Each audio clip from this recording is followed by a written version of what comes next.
Matt Slick Fail, Logic, Part 3 of 4, Logic and Language.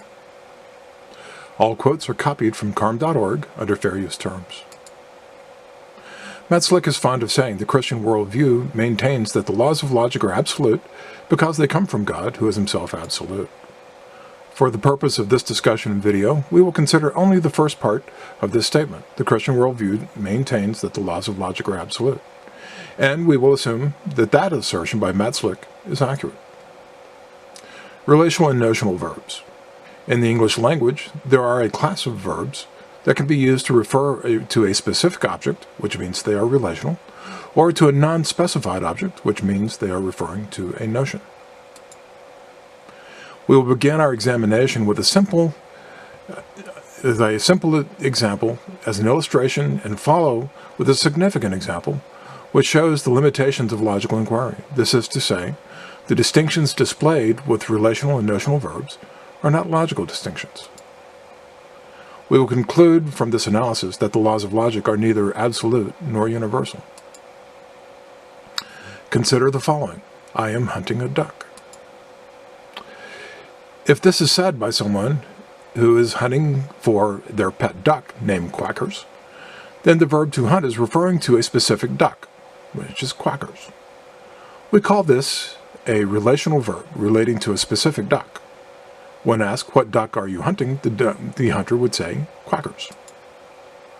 However, if someone is in a hunting blind and says, I'm hunting a duck, to hunt is not referring to a specific duck.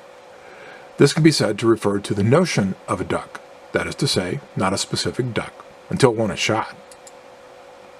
Thus, hunting could be a notional verb, not referring to a specific duck. If we ask the duck hunter, what duck are you hunting? The hunter would respond, I don't know, because a specified duck he is hunting is not known until he is shot, at which point it becomes relational. Now consider another verb that could be relational or notional. The verb to believe. Quote, I believe in truths that no one believes in the truth of, including me. On the face of it, it appears to be self-contradictory, since no one would include myself. However, this judgment would be premature and inaccurate. If the verb to believe in this statement is relational to a specific truth, clearly the statement is an explicit contradicting.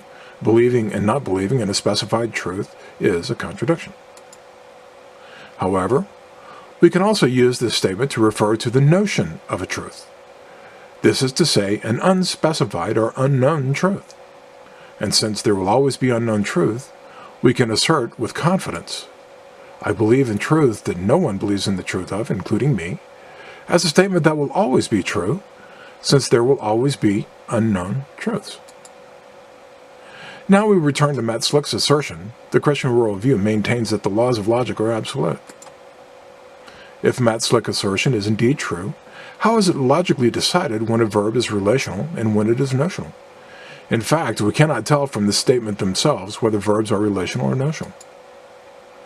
And without being able to tell which they are, logic doesn't apply. And if logic doesn't apply, then logic isn't absolute, nor is logic universal. We should also note Matt Slick frequently resorts to the vicious circle fallacy when responding to these sorts of objections. You can see www.viciouscircleprinciple.com or the YouTube video mentioned in this slide for an explanation of the vicious circle principle and the vicious circle fallacy. And if indeed the distinctions of relational and notional verbs are logical distinctions, then it is Matt Slick's responsibility to show them. Remember, Matt Slick has no formal training in logic nor critical thinking. Thus, his ignorance and incompetence in logic should not be surprising.